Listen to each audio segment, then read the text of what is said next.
Welcome to our H1 results conference call. I'm here with Rodolphe. We are very happy to have you with us. And we will start now.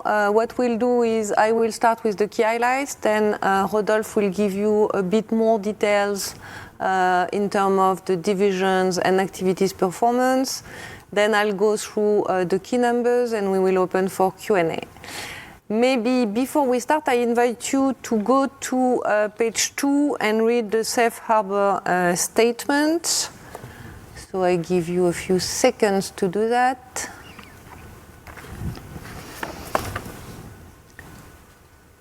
And then I propose we start with slide 3.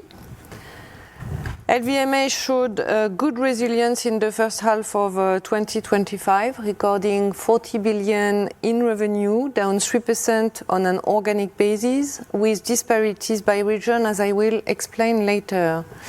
In terms of profit, the profit from recurring operations is 9 billion euros, down 15% versus the first half of 2024. Although operating margin remains excellent at 22.6%, which is 150 basis points above the first half of 2019. Finally, very strong financial situation with the free cash flow increasing to 4 billion euro and gearing at 15.2%. Turning to slide 4, a few qualitative comments on the key highlights of this first half. The start of the year has been disrupted by several layers of macro uncertainties, as you are well aware, as well as currency swings impacting short-term performance, albeit with a pocket of resilience. More specifically, we saw solid local demand in Europe and in the US, and a tangible sequential improvement when it comes to mainland China in the second quarter. In addition, we saw very abrupt currency swing in Q2, which eroded the purchases of American and Chinese consumers abroad, and especially in Japan, where we faced a very abnormal growth of 57% in the same period last year. In this context, we focused on the qualitative development of local clienteles, as well as on the following priorities. Continued emphasis on product innovation, coupled with the start of new creative chapters in certain maisons. Selective investments in retail projects to continue to build long-lasting competitive advantage for our maison. And on cost, we capitalize on current context to initiate long-term structural efficiencies beyond short-term mitigation efforts in order to maximize also profit fall through when the headwinds subside. Rodolphe will now comment on numbers and initiatives by business group, and I will come back on financials in more details after that. Thank you, Cécile. We'll start with wines and spirits. Turning to slide 7, the Wines and Spirits Business Group recorded 2.6 billion euros in revenue in the first half of 2025. This represents a 7% decrease on an organic basis versus the first half of 2024, and an 8% decrease on a reported basis after taking into account a negative 1% currency impact. Broken down, champagne and wines generated 1.4 billion euros in revenue in the first half, representing a 2% increase on an organic basis. Revenue was unchanged on a reported basis after taking into account a negative 2% currency impact. Cognac and spirits delivered 1.2 billion euros in revenue in the first half, a 15% decrease on an organic basis, and a 16% decrease on the reported basis after taking into account a negative 1% currency impact. Finally, profit from recurring operations reached 524 million euros for this business group, down 33% year-on-year, with the operating margin for the division coming to 20.3% in the first half of 2025, slightly above the second half of 2024. On slide 8, the first half performance of champagne and wines benefited from improving trends in the second quarter in Europe, driven by stronger sell-in for champagne and in the US by improving trends at Veuve Clicquot and Dom Pérignon, as well as continued international expansion of rosé wines. Champagne also benefited from improved selling in Japan in the second quarter.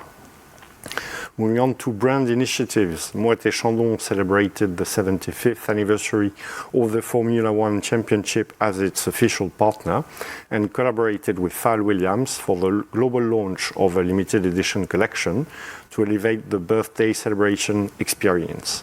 Ruinart and Veuve Clicquot gained market share on their key markets, and Veuve Clicquot continued to support its value strategy, with the launch of La Grande Dame 2018 vintage. Dom Pérignon launched a new brand platform and unveiled a communication campaign highlighting its values and ties with artists. In cognac and spirits, the uncertainties related to tariff weighed on cognac demand in the US and China, although Hennessy's depletions were better than selling in the US. Hennessy also highlighted the versatility of its VS quality to enhance cocktail recipes with a communication campaign called Made for More. Elsewhere, a new marketing campaign for Glenmorangie featured Harrison Ford and the Maison's distillers.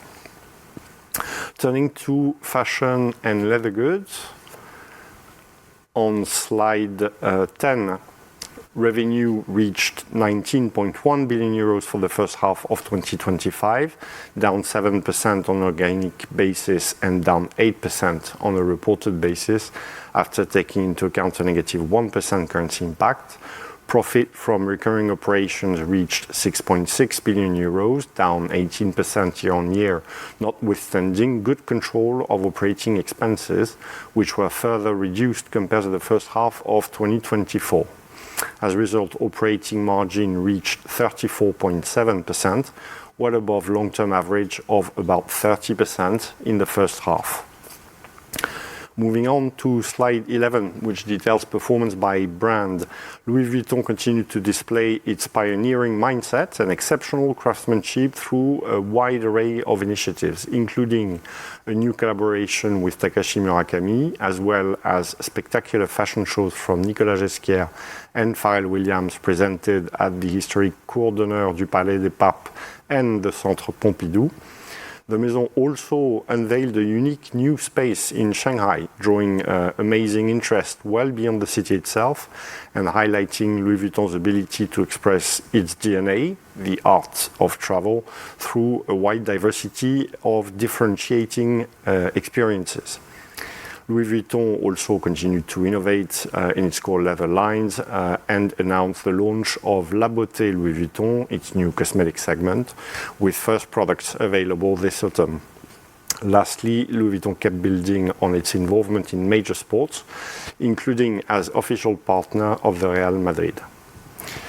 Moving on to Christian Dior, the brand began a new chapter in its history with the arrival of Jonathan Anderson as head of creation for men's and women's couture and accessories, with the debut men's show achieving more than 1 billion views on social media. This follows the presentation of the final collections designed by both Maria Grazia Chiuri and Kim Jones for women's and men's respectively. Dior also saw good success of new bag innovation, including the D Journey and Dior Toujours, which was complemented with new shapes, and the unveiling of its new high jewelry collection, Dior Exquis, designed by Victoire de Castellane. Moving on to share some highlights of our other brands. Loro Piana continued to perform well, capitalizing on its icons and exceptional fabrics, including a new one blending wool and silk. Celine enjoyed a successful debut show by its creative designer Michael Ryder just a few weeks ago, as did Givenchy's new creative director Sarah Burton, whilst Loewe announced Jack McCullough and Lazaro Hernandez as the Maison's new creative directors, with their first runway show upcoming in October. Loewe also celebrated the 10th anniversary of their puzzle bag with a number of limited edition designs, while Fendi saw the successful launch of the Mama Baguette, a larger soft leather version of the icon created by Silvia Venturini Fendi in 1997. Finally, Rimowa continued to elevate its retail network, inaugurating a new flagship store on New Bond Street in London, and Berluti announced its partnership with French actor Victor Belmondo. Moving on to perfumes and cosmetics, on slide 13, revenue remained stable on an organic basis at 4.1 billion euros and decreased 1% on a reported basis after taking into account a negative 1% currency impact. Profit from recurring operations came to 425 million euros, down 4% year-on-year, leading to an operating margin of 10.4%. Now to slide 14, and to look at some specific brand highlights. Parfums Christian Dior remained resilient and maintained its leadership in its strategic markets, with good growth notably in China, Americas, and the Middle East. The new Eau de Parfum version of the iconic J'adore and the launch of Dior Homme, reinterpreted by Francis Kurkdjian, contributed to this resilience, along with the Collection Privée high perfumery line, enriched with a new Bois Talisman scent. In makeup, the Maison enjoyed the global success of its Forever foundation, as well as rising demand for the latest additions to the Dior Addict and Backstage ranges. Parfums Christian Dior also pursued its sustainability initiatives and committed to rewilding large natural habitats in partnership with the Worldwide Fund for Nature. A few comments on our other brands. Guerlain benefited from strong growth in Europe, the US, and the Middle East, as well as from good performance in key franchises, such as Rouget in makeup, La Matière, and Aqua Allegoria in fragrances. Also doing well in fragrances were Givenchy, with its three key franchises, L'Interdit, Gentleman's Society, and Irrésistible, as well as Maison Francis Kurkdjian and Acqua di Parma, which opened the door of its newest flagship, Rue Saint-Honoré in Paris. Parfum Loewe also delivered significant outperformance. Finally, in makeup, Benefit successfully launched Bad Girl Bounce Mascara, one of its historical bestsellers, and consolidated its leadership in brow care. Next, turning to watches and jewelry on slide 16, where revenue for the first half of 2025 reached 5.1 billion euros, unchanged on an organic basis and down 1% after taking into account a negative 1% currency impact. Profit from recurring operations came to 762 million euros in the first half of 2025, down 13% year-on-year. EBIT margin reached 15%, improving sequentially compared to the second half of last year. On slide 17, we showcase some of the initiatives of our watch and jewelry maison, starting with Tiffany, whose iconic lines Tiffany T, Lock, Hardware, Knot continued to achieve strong growth and to rise in the mix. The Maison also continued to move forward with its store renovation plan, with nearly one-third of the network now featuring the new store concept and outperforming, and enjoyed the recent opening of its latest flagship store in Europe on Via Monte Napoleone in Milan. Tiffany also unveiled its latest high jewelry collection, Sea of Wonders, inspired by Jean Schlumberger's aquatic designs. Bulgari kicked off celebrations of the Year of the Snake in China with a unique art exhibition in both Shanghai and Seoul, inspired by one of its most iconic and successful designs, Serpenti. Bulgari also continued to capitalize on its very strong legitimacy at higher price points with its Polychroma collection in high jewelry and a new record for the world's thinnest tourbillon watch with the Octo Finissimo Ultra Tourbillon, marking its 10th world record in fine watchmaking. The Maison also unveiled its new flagship store in Milan on Via Monte Napoleone and its newly expanded manufacture in Valenza. Finally, Chaumet and Fred continued to innovate on their iconic lines, B for Chaumet and Force 10 for Fred. In watches, beyond Tag Heuer's return to Formula One as official timekeeper in 2025 and title partner of the Grand Prix de Monaco, the Maison complemented its Formula One line of watches and launched a new Design to Win marketing campaign, taking inspiration from one of its most legendary ambassadors, Ayrton Senna. And finally, Hublot celebrated the 20th anniversary of its Big Bang collection and then its 160th anniversary.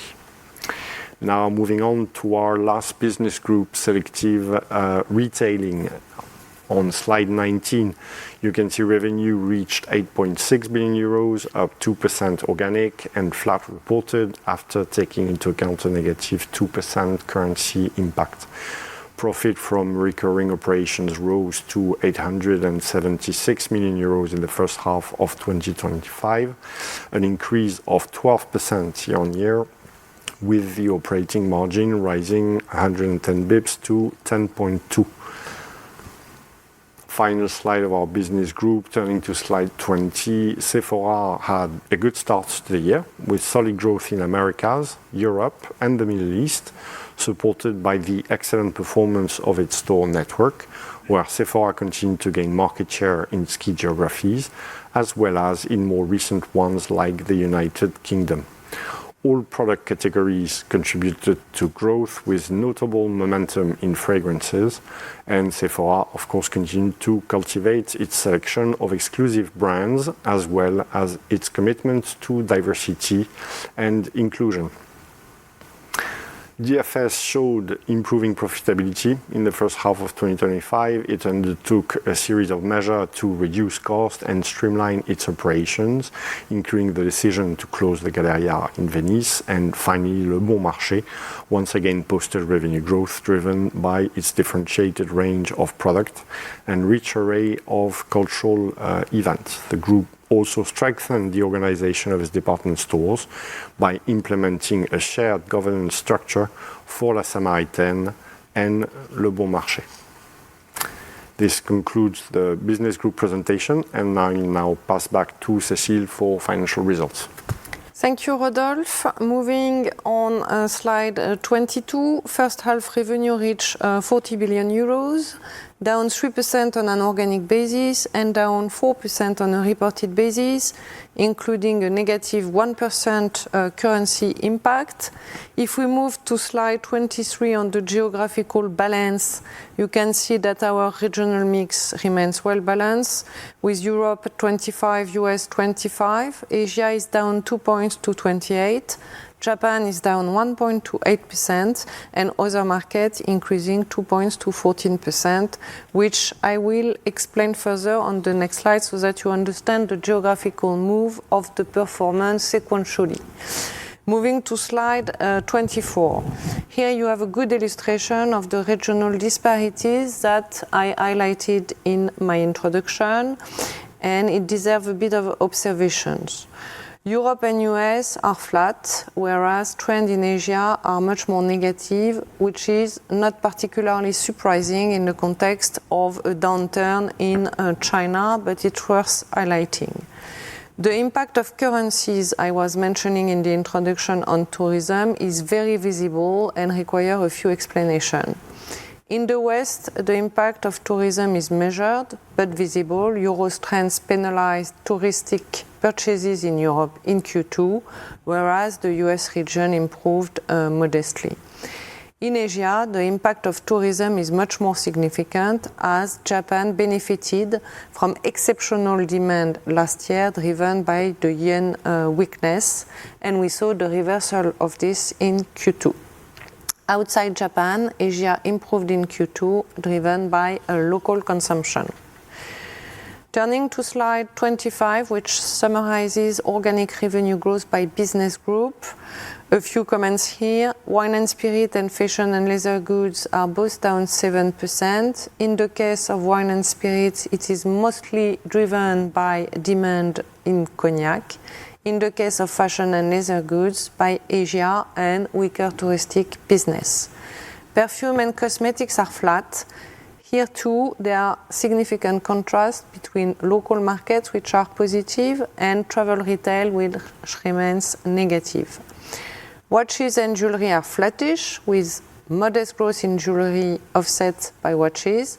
The contrast with fashion and leather goods come from Asia and Japan, where jewelry brands face much easier comps. Europe and US are not very different. Finally, selective distribution delivered 2% organic growth, driven by Sephora and with DFS improving sequentially versus the second half of 2024, but remain, of course, impacted by tourism. Slide 26. Organic growth in Q2 was close to the first quarter at group level, but with two big moving parts. The first one we discussed is fashion and leather goods, which faced more difficult comps than group average in Japan in Q2 last year, and this market explains most of the sequential slowdown. Two divisions improved sequentially. Wine and spirits, mostly driven by better selling in champagne in Q2, and selective distribution driven by better trends at both Sephora and DFS. Let's now move to operating income by division on slide 27. Wine and spirits saw the most significant drop, driven by negative volume and mix impact, along with continued inflation in cost of goods sold. Fashion and leather and watches and jewelry are close to group average, but with different situations. In fashion and leather, top-line evolution led to gross margin deleverage, while we managed to contain OPEX. And in watches and jewelry, profits are resilient in jewelry despite continued investment in the renovation of the distribution network at Tiffany. Watches saw a more pronounced decline in percentage terms. Perfume and cosmetics reflect contrasted trends. Modest decline overall, driven by the brands which are more exposed to Asia and travel retail. Parfums Christian Dior was less exposed to these headwinds, given its particularly selective distribution strategy. Finally, selective distribution delivered a very good performance, driven by Sephora, which is growing both in revenue and profits, and very tangible efforts to reduce the losses at DFS. A few comments, slide 28 on the income statement. Firstly, gross margin delivered as a consequence of a sales decline, including underutilization of capacity and some inflation in cost of goods sold. Operating expenses also contributing to the decline in profits, but were contained, with a 2% decline in marketing and sales expenses and a 5% decline in G&A, which reflects the discipline in cost in the current context. I will comment the financial results on a specific slide. Maybe stop on the tax rate, which increased by 4 points to 30.9%. 100% of this increase is connected to the booking of the first part of the surtax in France. So we've booked 317 million. The overall amount is a bit more than 700, and everything will be paid at the end of the year.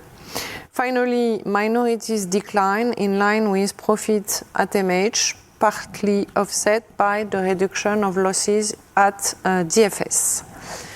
Slide 29, a few comments on operating income constituents. As you can see, perimeter impact was very negligible. Currencies had a negative 225 million impact, reflecting limited transactional and translation impact from currencies, but also the anniversary of relatively significant hedging gain in H1 last year. In the second half of the year, we will have higher transactional and translation impact if we extrapolate, of course, the rates that we have today, and we should benefit from stronger hedging gain. Moving on, slide 30 on the financial result, the cost of debt is broadly unchanged. The main evolution is linked to the revaluation method in mark-to-market of our investment financial portfolio, which led to an increase in value, but smaller than the one we had in the year before. So it creates a negative contribution to the financial results. It's not a profit or loss, it's purely theoretical, and it's the way we've chosen to account for this financial investment. A few words on the structure of the balance sheet. Currencies had a significant impact on most balance sheet lines in euro terms, and this applied both to assets and liabilities. So the structure of the balance sheet is, as a result, quite similar to end of last year. Inventories remain under control and stable versus end of December at 16% of assets. Slide 32 illustrates the very strong financial position of LVMH, with, as I said in the beginning, a 4 billion cash generation in H1, up 29%. This evolution is explained by a strong improvement from working capital, offsetting fully the decline from profits. Taxes contributed a bit more than 500 million. This is not including the French surtax that we will pay at the end of the year. And finally, investments also decreased modestly in euro terms in the tune of 370 million euro.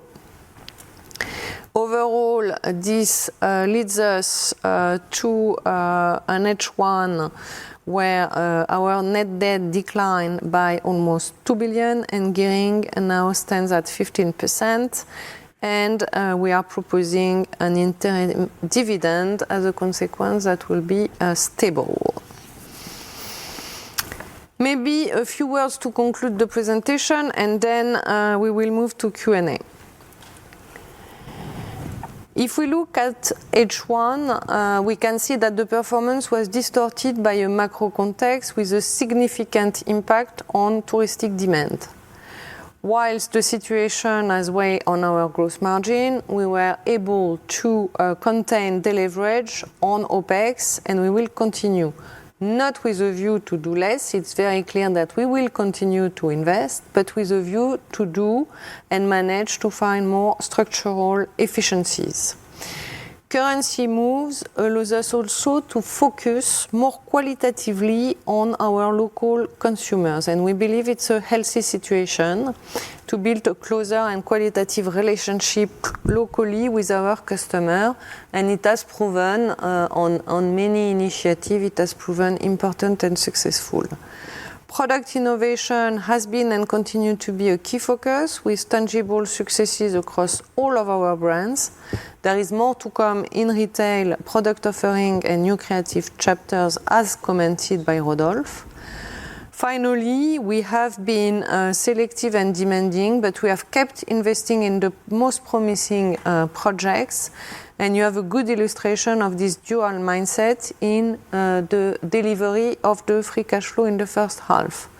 Investments remained elevated, but we were able to generate incremental cash through lean management of inventories in particular. Against this backdrop and beyond the current macro disruption, we are very confident for the future in the ability of our maison to continue to build desirability and build on their competitive advantages when the macro headwinds subside. Thank you very much for your attention, and I propose that we move now to Q&A. Thank you. Ladies and gentlemen, if you wish to ask a question at this time, please signal by pressing star 1 on your telephone keypad. If you wish to cancel your request, please press star 2. And please make sure the mute function on your phone is switched off to allow your signal to reach our equipment. And our first question is from Louise Singlehurst from Goldman Sachs. Please go ahead. Hi, good afternoon, everyone. Thank you for taking my questions, Cecile and Rod. I just wondered if I could follow up on a couple of the early points that, Cecile, you mentioned at the beginning of the presentation. I think you mentioned that you're seeing a tangible improvement in China, and I wondered if you could just give us some colour around what you are seeing, particularly within the fashion and leather division, but also just broadly across the business, given the scope of the offer within the LVMH portfolio. And then secondly, I think you touched upon long-term efficiencies. And again, I wondered if you could give us some colour around, where is the most opportunity, what are you looking at within that, and divisional colour would be very helpful. Thank you. Efficiencies in cost. Thank you, Louise. On China, yes, we have seen tangible improvement locally. We've seen that in Q2 mainly. And this has been driven also by some initiatives and some repatriation of the big drop that we've been seeing in touristic demand from Japan. So overall, it has improved a few points in terms of growth. It's still negative, but it's high single-digit negative and much improved. So that's on the part of the Chinese. What we see in China is that whenever we do and we come to create initiatives as Louis Vuitton has done, for example, you take the boat in Shanghai, very unexpected. It's a space that is absolutely unusual, that mixes both exposition around the story and the culture of the brand, retail space, lifestyle, something that only Vuitton can do. And this is creating a lot of traffic. There are many visitors. The retail space is starting with a very strong start, and overall it creates also a halo on the brand. So you might like it, you might not like it. We are not going to build 400 boats, but overall we see that we are able to create connection and qualitative development on the local clientele. We mentioned China because it was your question, but it's much beyond China. Then regarding the question on efficiency, I think the context is opening a door, and as a CFO I tend to take that door in looking at how we can become more efficient structurally. And this is not in order to manage the costs, but it's really to be able to unleash some resources and continue to push investment behind our brand and behind their competitive advantage, which is absolutely key for the future and for the growth. And we have been having different conversations, so it can range from looking at different retail equation in terms of how we define the cost per square meter on the capex we do, and depending on the type of store. It can be around how do we manage the relationship with the agency when we do a show, and where it makes sense to have margin for the agency, where it makes sense to use our own supplier. So it's a lot of different things. Overall, there are many opportunities, I believe. It will take time, so it's not like shortcuts. And I think you should be happy that it's not easy cuts, because easy cuts tend to go for less investment, and the idea is really to create and to go for efficiency opportunities. Our next question is from Charles-Louis Scotti from Kepler Cheuvreux. Please go ahead. Yes, thank you very much for taking my questions. The first one is on your stores network. I think the selling expenses were still up year-on-year in H1, but A&P decline in line with the organic sales growth. So a question regarding your stores network. Last year, there were still 125 stores openings across the fashion, leather goods, and watches and jewelry divisions. What should we expect in 2025? And some of your peers have started to rationalize their retail footprint. Should we expect a similar approach for some of your brands? And could you please also, the second question, update us on the progress of the restructuring plan at Moet Hennessy, and when the related savings are expected to be visible in the P&L? And shall we consider the 20% EBIT margin reported in H1 as a trough for the division, or could the continued decline of cognac sales keep weighing on the profitability? Thank you. Thank you. On store network, there are different realities behind the different activities. So you know that on Tiffany we continue to renovate the network, and we are done at 30%. So there's still way to go. And by the way, every execution of store is the proof that it's a right investment, because stores are overperforming when we open them. The latest one was very early, or not, it was 1 week ago probably, in Ginza. It's a beautiful store. I invite you to go there if you have the chance. On stores, we have a certain number of projects. If you look at Vuitton has been opening stores in New York, 57. We've opened Dubai, we've opened Macau, Four Seasons, and all these stores are growing strong double digit. So it's really around execution, having them at the right place. In the meantime, it doesn't mean that we keep opening the stores and we are not managing the network. So if you look, depending on the countries, depending on the brands, there are also closure of stores that we believe are not going to create value or growth for the future. So it's a very close management between opening and closing. There are still big projects. There will be some in H2 for Dior in New York and Rodeo Drive. But we are also very mindful in order to ensure that when we open, we close, and we are monitoring the one you don't see, let's say, very closely in terms of efficiency, productivity at the store. So we'll continue to do that. So there will be openings, there will be some closing, but all in all, we are continuing to develop our retail network. A&P is decreasing, yes and no, because what you see decrease is marketing cost, but as a percentage of net sales, it doesn't. So there is an absolute value decrease, but not necessarily in a percentage of net sales. And in marketing, you have different things. So it's not all A&P, it's not all media. If you take, for example, perfume and cosmetic, you will find in your marketing expenses all the management of POSM, which is all the furniture you have for the store, plus the samples, etc.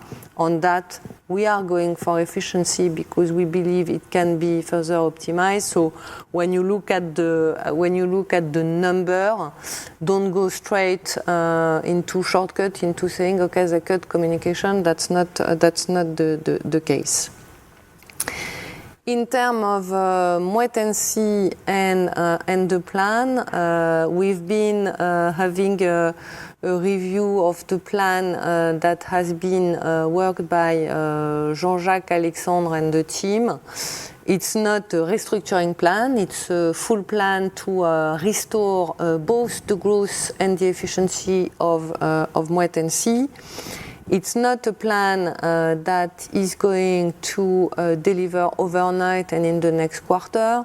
So it's rather going to be a plan for several quarters, and I think we start to see the impact not before the second part of 26, because when you go for structural change and efficiency, you need to take the time to do it. So we don't expect any significant impact this year on that front, but we are very confident that the team has got the plan under control and is delivering. Thank you. We will now move to our next question from Antoine Belge from BNP Paribas Exane. Please go ahead. Yes, hi, good evening. First, three questions, if I may. First of all, it's a bit like the previous quarter, so there was a deceleration of 4 points in fashion and leather. In Q1, it was almost all due to the Chinese. So is that still the case? Because you pointed to the improvement locally, but also the tough comp and the tourism. So yeah, maybe how can we explain 4 points of deceleration by cluster? Is it all Chinese or also some other nationalities? Second question, still on fashion and leather. So in the previous quarter, Louis Vuitton was doing a bit better. So, I mean, in terms of the different performance between LV, Dior, and maybe Celine, any changes, and maybe one that has been a bit more resilient, and maybe another one a bit less. And finally, still on fashion and leather. So you mentioned, I think you didn't want to use the word cost cutting, more efficiency. So, is there maybe a willingness to protect a 35% margin in that division? That's something that you achieved in both H2 last year, but also in H1 this year. Thank you very much. Thank you, Antoine. My English is not that good, but I knew the term I wanted to use, and it was efficiency. Exactly for the reason that, for me, efficiency is sustainable, cost-cutting is not sustainable. So the difference is not a detail. But having said that, on your question on the sequence, and the deceleration for Q2 on fashion and leather goods, let me share what we see in the different nationalities. What we see is that Europeans are unchanged versus Q1. Americans locally broadly unchanged, decelerating a bit, but broadly unchanged. But tourism decelerated for Americas because you know that we started the year with the US dollar at 1.04 and we are now at 1.17. So there was a big swing that created a slowdown on that part, but it doesn't make a big impact to the overall picture. So the bulk of the decline comes, as you said, from Asia, and more specifically from tourism in Japan, which is the reversal of what we saw last year.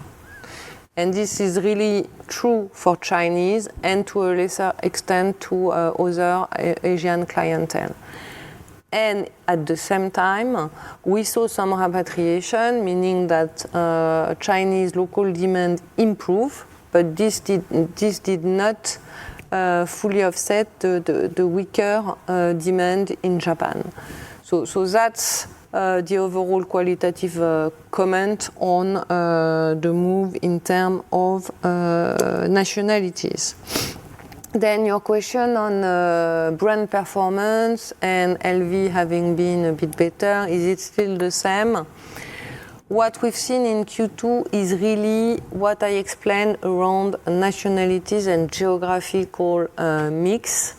We don't see any big change in between maisons, meaning LV is still a bit better, Dior is still a bit less than average, but overall we don't see a distortion in the maison performance. What we see is really the distortion which is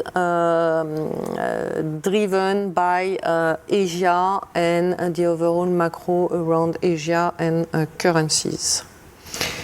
On your question regarding fashion and leather goods, so first, you've seen that first semester we continue to have a very high margin level at 34.7, which is a great result given the deceleration on sales.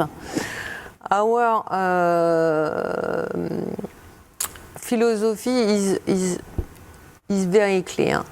We need to ensure that we invest what we need to invest behind growth, and we need to make sure that we are able to mitigate and maintain a high level of margin.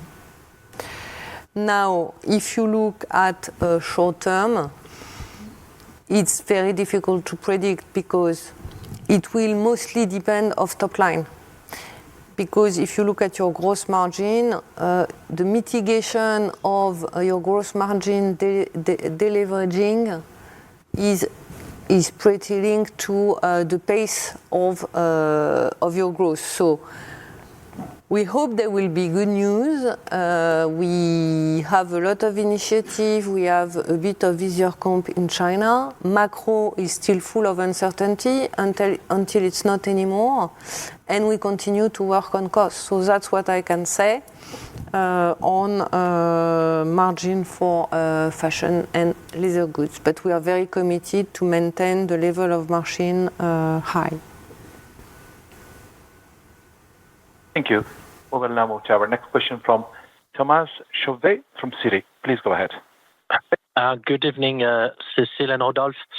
My first question on the US, could you comment on the drivers behind the US growth improvement beyond the repatriation of tourist spending? I mean, what were the main division or the key initiative that contributed?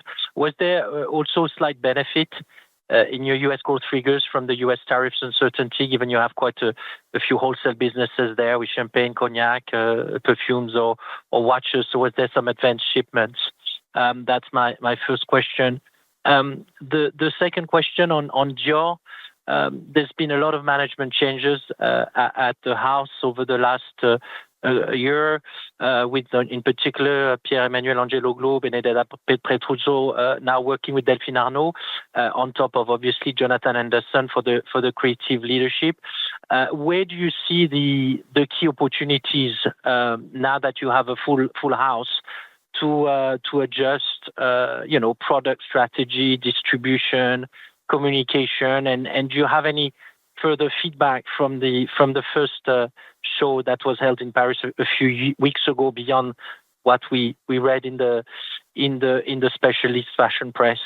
And just finally on FX, when you mentioned the second half outlook, so greater hedging gains expected, but at the same time probably worsening transaction impact.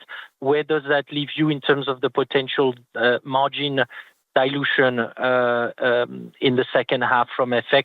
It wasn't very material in the first half. Thank you. Thank you. Looking at the US, maybe the US performance and improvement. Several drivers. First one on wine and spirit, where we had some improvement in champagne, globally, but also in the US. The second one is that sequentially we had a better performance and an acceleration of growth at Sephora. So that played a role there. And the last one, to a lesser extent, is the sequential improvement of the performance at DFS, even if they are still impacted by tourism. So all this effect lead you to the improvement, because as I said, on the rest, the American demand overall is broadly unchanged, a bit less, and then there was tourism, but which doesn't impact US. On your question regarding advanced shipment in tariff, we don't have that. We have not pushed shipment to distributors or wholesales. We might have some stocks on our balance sheet in the US, but we have not put some advanced shipment. On Dior, I think it's a mix of a lot of things. First, your question on Jonathan Anderson. Yes, the feedback were very positive. Also, you've seen that it reached 1.1 billion views after the men's show, and more than 200 million lives. If you go into the stores, which I encourage you to do, and you meet with the salespeople and the clients, everyone is very excited, very impatient. So I think we'll all have to be a bit patient, because going from the first men show until the collection actually in the stores, it will take a bit more time. Short term, we have some initiatives and catalysts. We have especially the 2 openings I was mentioning in New York and Rodeo Drive that are coming soon. And in terms of product, we continue to have some success on the Dior Toujours and the D Journey that we discussed already for a few quarters. So it's a sustainable success and ramp up. So we are very confident both in terms of product communication. You've seen that Jonathan will be in charge of men, women, in terms of ready-to-wear and bags, and leather goods. And I think it's also a good way to ensure full consistency on the brand vision, on the brand communication. So we are eager to see all that, as you are and as the clients are. Then on FX, I think given the evolution during the first semester, it's indeed very difficult to predict an improvement in terms of FX impact in margin, because as you said, both translation and transaction will probably be higher. We have opportunities in hedging gain, but probably it won't lead to an improvement between H1 and H2. So the best we can expect is the same and probably a bit more impact. Thank you. We will move now to our next question from Luca Solca from Bernstein. Please go ahead. Yeah, good evening.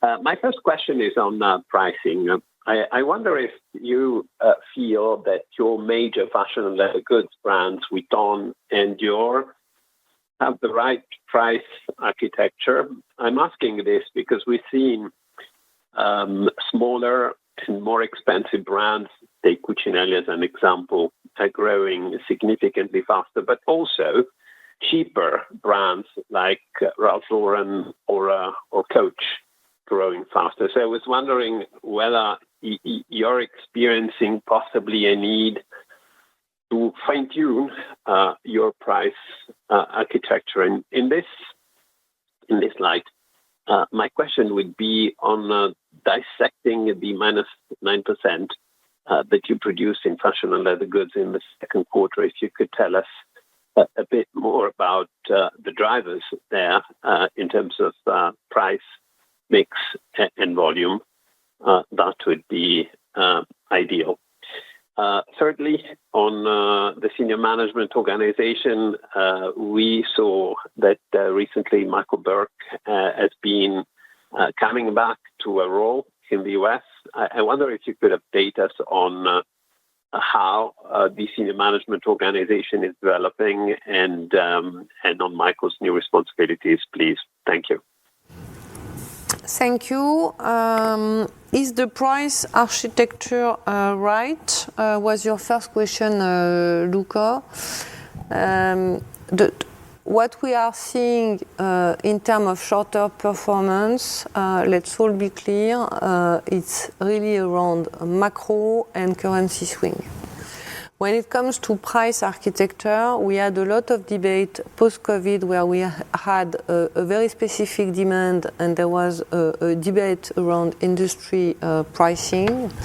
For us, pricing is very clear. It needs to come with an improvement in the product, whether it's a quality, whether it's an adding functionality. We had a meeting the other day with Loewe and they're doing some innovation on the puzzle and they were adding functionalities, material, and in that case it makes sense, and by the way the clients are responding very well. So this is the core of what we do in price. We might do moderate pricing when it comes to offsetting some inflation or in certain case tariff, but it's not the core of it. You mentioned Cucinelli. We have the fastest growing quiet luxury brand in the group, so we know what you're referring to. And then on more specifically price architecture, if you look at the way Vuitton execute the portfolio of product, you have a first very focused approach on elevating the brands. I remind you that some people tend to say Vuitton has a very dispersed portfolio. More than 60% is leather goods at Vuitton. So you can also say it's the most focused brand. But having said that, the brand is very much focused to elevate on their main important clients and upper level, bringing every time more sophisticated products, very high quality, very desirable. But you also need to connect with the younger generation. You also need to have some offer where you can meet them, onboard them, and then they can go through your value ladder. And we refuse to do that with cheap bags. So the way we do it is à la Vuitton. And Vuitton's way is always the best desirability, always the best quality, and you use accessible product category in order to do it. Perfume, small leather goods, and there are a few others.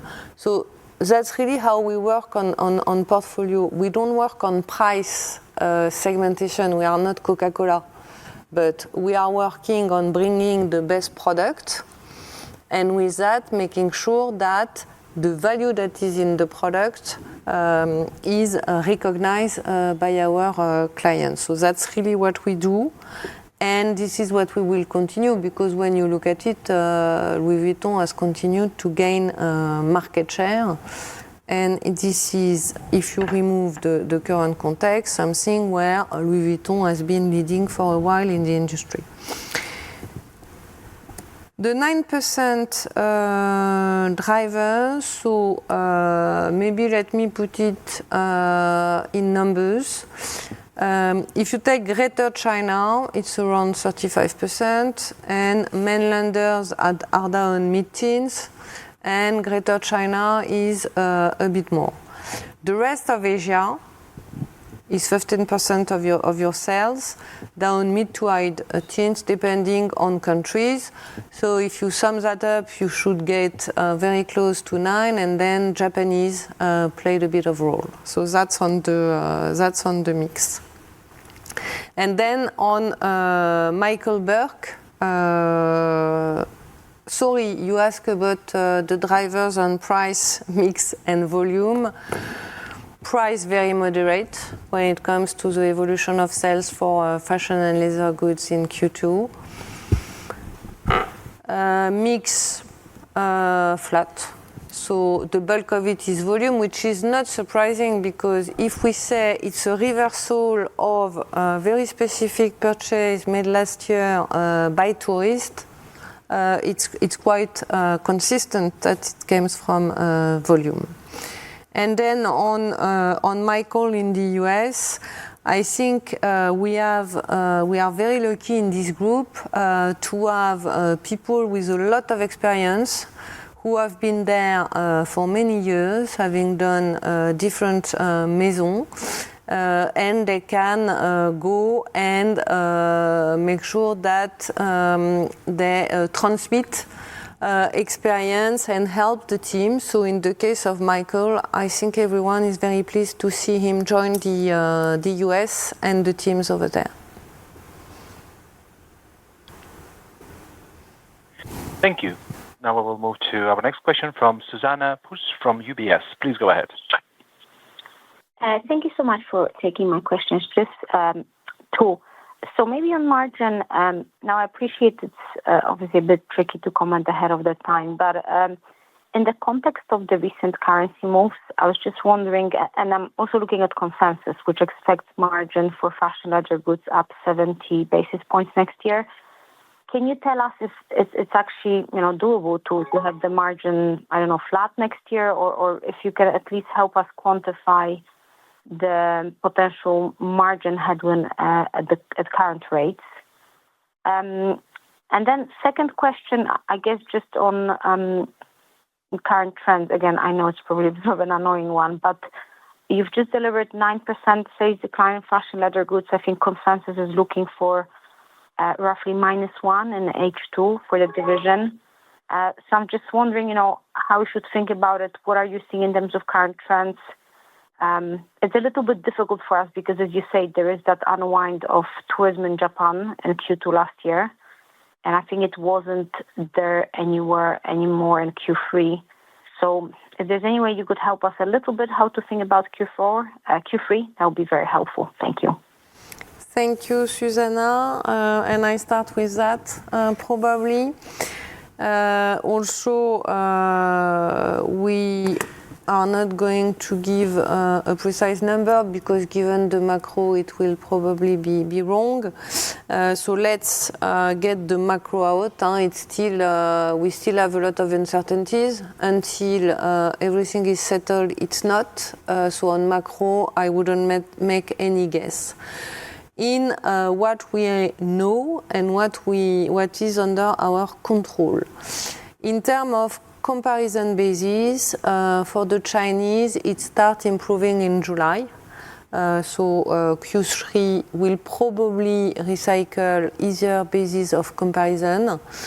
Japan was indeed less growing in Q3, but still growing 20% last year.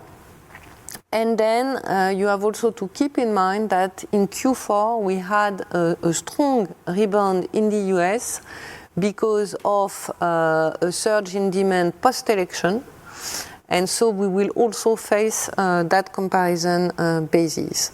So having said that, we still have a certain number of initiatives in all our activities and maison and fashion and leather goods. And we are confident that the initiatives will bear fruit. But the question is more on the macro and the speed at which it will recover. Acknowledging that Chinese macro has not recovered yet and will still take a bit time. So yes, we see improvement and we're very happy. Yes, basis of comparison will ease, but Chinese macro is probably not out of the wood yet. Having said that, we are very confident because, as you know, we don't work for the next quarter, so we are very confident that once this headwind subside, we can regroup with growth, and we are preparing that. Thank you. We will now move to our next question from Edouard Aubin from Morgan Stanley. Please go ahead. Yeah, good evening, Cécile and Rodolphe. So just two questions for me on the selective retailing, which I guess top line was a bit better than expected, and it was the biggest beat in euro terms for the group in terms of division. As you mentioned, if you could please elaborate on what you mentioned earlier, Sephora and DFS. I think you talked about Sephora doing better than expected or accelerating in terms of what you're seeing in terms of market share and how you explain that. And in terms of DFS, if I understood correctly, the losses kind of narrowed, but you're still not at the break even. So that would be helpful. So that's question number one on selective retailing. And then the second question is on scope. I think, in the late 80s, you had about 25 brands. I think you have over 80 brands today. I'm sure you're not going to give us in terms of an indication on a brand-by-brand basis of what you intend to do, but philosophically, are we more likely to see an expansion of your kind of portfolio of brands, or are we more likely to see a reduction over the next 1 to 3 years? Just wondering, where you see the group, how you see the group evolving in the next 2 or 3 years on that respect. Thank you. Thank you, Edouard. So on selective retailing, I'll start with DFS because it's probably shorter. The losses are narrowing, as you mentioned. We are still not break-even, but the work that has been done by the teams is very important in terms of putting the cost under control and closing a few destinations and gallerias. So we are going towards break-even, but we are not there yet. On Sephora, Sephora accelerated in Q2. Sephora's model around exclusive brand, differentiation, great experience in terms of shopping, together with the development of the network in the UK and in some other countries, is working very well. So we're very happy with the performance. Gaining market share in brick and mortar nearly everywhere, resisting well on the internet, but you know that the model of Sephora is absolutely to provide the right experience and exclusivity of brands. So it continues to deliver, and on top of that, they've been managing cost very well. So you also see an improvement both in the top line, but also in terms of profitability, and that's a great job done by the teams there. On scope, it's do we intend to increase the number of brands? I think it depends on opportunities. We will probably not miss good opportunities if they are, and at the same time, we will not keep brands if we believe they are not a good add-on, or we are not the right operator to operate them. You know, we did sell Off-White and Stella McCartney last year. I think portfolio is a living organism, and I think it really depends on opportunities. So difficult to give a theoretical number in terms of number of brands. This is not the way we look at it. Thank you. We will now move to our next question from Erwan Rambourg from HSBC. Please go ahead. Oui, bonsoir, Cécile et Rodolphe. Most of my questions have been answered. Well done on defending margins despite the context. Maybe two follow-ups on local versus tourism flows. I understand Japan's basis of comparison is easing. Can you maybe remind us of what happened around the Olympics in Q3 last year? I had the sense that tourism was quite active in Europe, but at that stage, but not really luxury purchasers. How does that help move from Q2 to Q3 with a bit better Europe potentially? So that's my first question. Second question on tariffs. I think, Cécile, you were quoted saying 15% would be a good outcome. I'm not asking you to guess what the outcome will be, but what have you been working on mostly? Is it intercompany pricing? Is it end consumer pricing? Is it possibly developing the supply chain further for Vuitton in the US? What are you spending most of your time tariff-related on before we get the outcome? Thank you. Thank you, Erwan. On the basis of comparison and your question around Europe specifically for Q3, we don't see much movement in terms of basis of comparison there.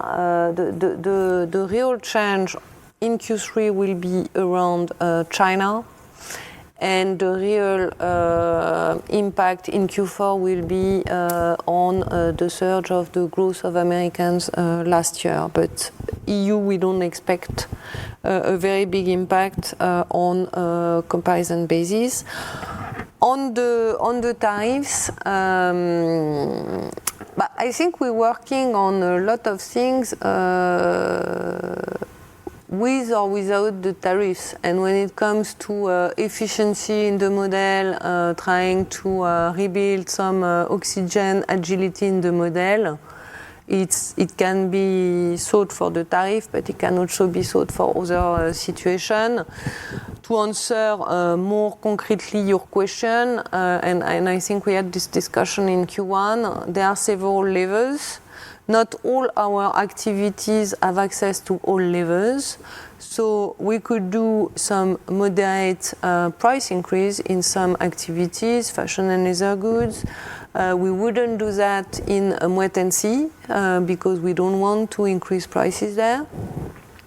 In terms of supply chain, there are a few activities where we have levers to optimize the flows and the supply chain versus the topic around tariffs. So Vuitton, we mentioned we have some local production in the US and we can increase that. If you take Tiffany, you have production in Europe and production in the US. There are ways to optimize the flow so that US serve US, Europe serve Europe. So there are different levers. It's different between brand and maison. Probably the one that will be the most difficult is Moet because it has the less levers because you can't move the production by definition, and your prices, you can't play too much with your prices, so probably that's where there might be an impact on margin. So we still have 3 questions. I suggest we take these 3 and then we can wrap up the call. Okay.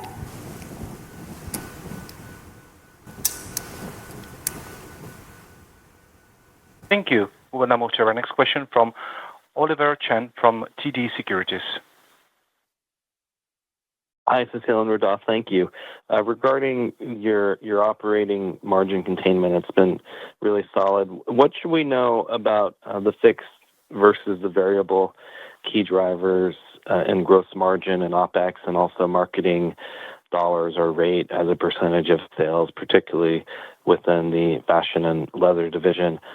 Second point, you made a lot of really helpful comments on innovation plans ahead. Just how would you compare or contrast Dior relative to Louis Vuitton and what you're doing to continue to electrify the brands and innovate at all price points? And then finally, the U.S. Sephora business, it's been a more competitive market in the U.S., particularly with Amazon and Beauty and other players like Ulta. Just what were you seeing with Sephora US as well? That sounds like you're very encouraged, and I know you had mentioned some of those competitive pressures previously. Thank you. Thank you. On operating margin, it's overall on selling expenses because we gave a comment last year when we were talking about Japan around fixed and variable in terms of rents.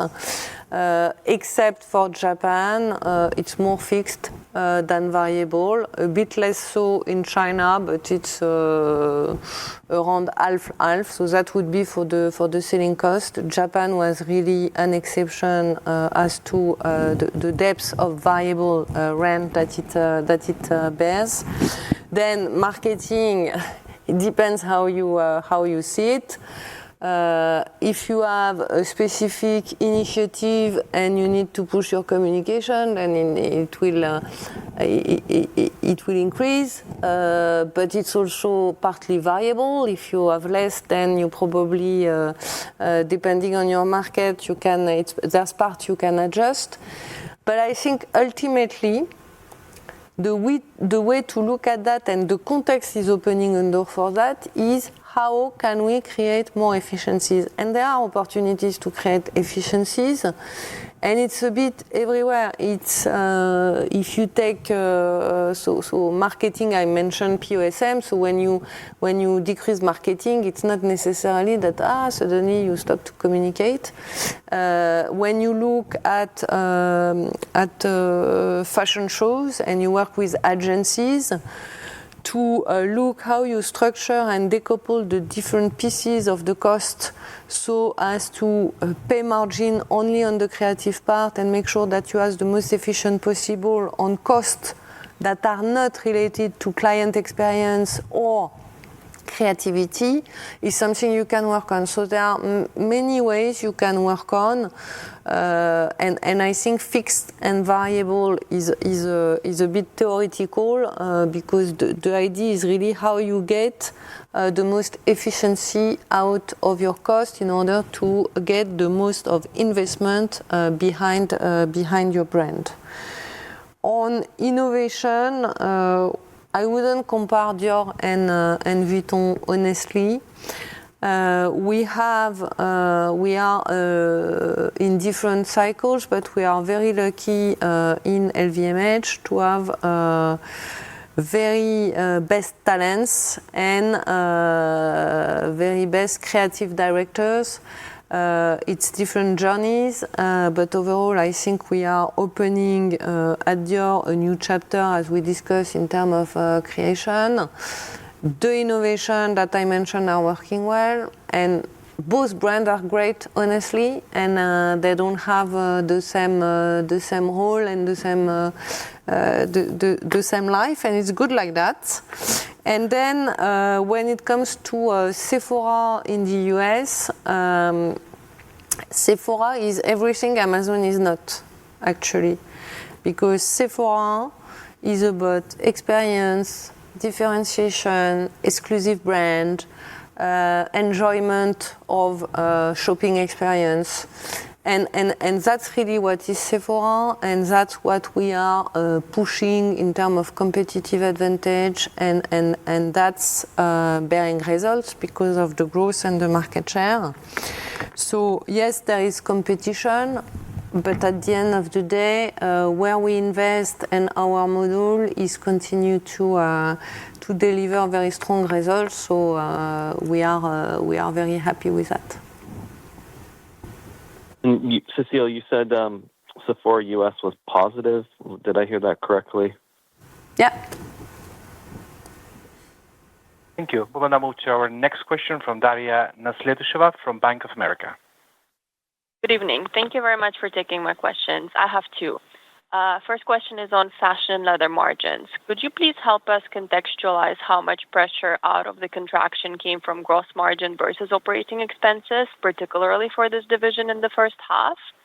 And then my second question would be on the beauty market. Could you please share an update on trends that you saw by region or category in perfumes and cosmetics? Thank you very much. Thank you. On the P&L, the biggest impact came from the gross margin deleveraging connected to the decline in sales, underutilization of capacity, and also depreciation in inventory, and in some cases still some inflation in cost of goods sold. The OPEX were contained in terms of percentage because, as we mentioned, we decrease sales and marketing OPEX by around 2% and G&A by 5%. So you have your order of magnitude, and then you can make the calculation on the deleverage. So we are containing OPEX, but not to the extent that it compensates the deleverage of gross margin, which is not a surprise. On perfume and cosmetics, we see overall good performance on local markets and on different countries. Then what you see in perfume and cosmetics is that perfume is the best performing categories. Then it would be makeup and skincare a bit less. And in terms of geography, the brands that are the most exposed to travel retail, especially in Asia, are the brands that are the less growing versus the average, or sometimes having a decline in sales. So that's the way to look at it. But overall, we have Parfums Christian Dior, which is the biggest one. Given the fact that they've been choosing to be very selective in distribution, this headwind they can resist better. And they've been doing quite some innovations in makeup that worked particularly well. So they've been performing very well in makeup in the first part of the year. Thank you. And we will now move to our next question from Carole Madjo from Barclays. Please go ahead. Hi, good evening. Just two questions from my side. The first one, back on Loro Piana and the news we saw about the supply chain concern. Can you give us your take on the situation, how you're thinking of fixing this issue, and have you seen or do you expect to see some impact on the brand perception in the key markets? That's the first question. And then the second one, maybe to conclude and think about more longer-term perspective on, again, FLG and mostly LV. How should we think about the future growth drivers of the brand Louis Vuitton in the future as it becomes bigger and bigger and as China also become, I think, more mature as a market? So do you still view price mix as the main driver in the future? I think you're launching beauty in the fall. Should we expect like more of these new ventures coming up in the future to diversify and drive more growth in the business? So just some color on the long-term growth prospects of LV could be interesting. Thanks. Thank you. So on Loro Piana, we were not satisfied with the situation, especially because we've been working a lot since last year on reworking on all the processes, making sure that we had more audit in place. So we've done like 5,000 audits last year. And what happened in Loro Piana overall is a subcontractor of a supplier that was hidden from us. So we couldn't know, let's say. It's not that we cannot do better in terms of control, but we didn't know. And the day we knew, we stopped the relationship with the supplier. This topic is beyond Loro Piana. It's a topic that the full industry in Italy is facing, and it's something that we will have all to manage collectively with the association, with the government as a whole. In the meantime, for us, it's very clear. We are reinforcing control. We are reinforcing the way we look at the relationship and the way we are going to control, both in terms of how we do the audit, how we look at the grid of audit. But it's not a Loro Piana issue. So to your point, it's not going to create, and it shouldn't create an impact on the image, because it's not what happened. Still, we need to make sure that collectively, with everyone, we can solve or at least improve the situation of the industry. That should be a very fair practices and clean supply chain. So we need to continue to work on that, and obviously there are still progress to be done. And long term for fashion and leather goods and LV, if we look at the fundamentals of Vuitton continue to lead in many markets. Why? Because first, Vuitton is totally dominating the retail space. I mentioned the recent stores that have been opened, growing strong double digit. I mentioned the kind of unexpected spaces like the Louis. We like it or we don't, but it's you need to go and see that place.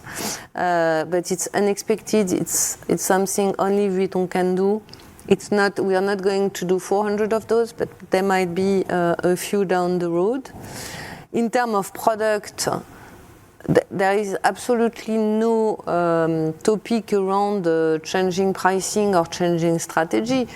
The strategy of Louis Vuitton is focusing on always delivering the most sophisticated and qualitative product to retain the most important client and get some other from the upper segment. And the other one is connecting and continue to recruit from the younger generation. And that is not around down trading or doing cheap products, but it's around using the firepower and the DNA and the desirability of Vuitton and replicating it on more on accessible categories. So you mentioned beauty, which is one, perfume is one, small leather goods is another one. Then the third big competitive advantage of LV, and I think this audience will like it because we like numbers. It's the financial muscle and the firepower. Best productivity, best profitability, best cash generation, and leading to an unparalleled firepower to invest, invent, and continue to lead. So we are very confident on the long term. Once we go through the short-term headwinds on Vuitton, but also on our other brands. But because you mentioned about Vuitton, this is my answer. So it's not about price mix. If you look at Vuitton in the past 4 or 5 years, volume was 1/3 of the growth in terms of drivers. So we need to really understand the fundamentals and the way this brand has been growing year after year. And I think we need to extract a bit from the quarter because volumes have been fully part of Vuitton story, and they will continue to be. Well, thank you. There are no other questions in the queue.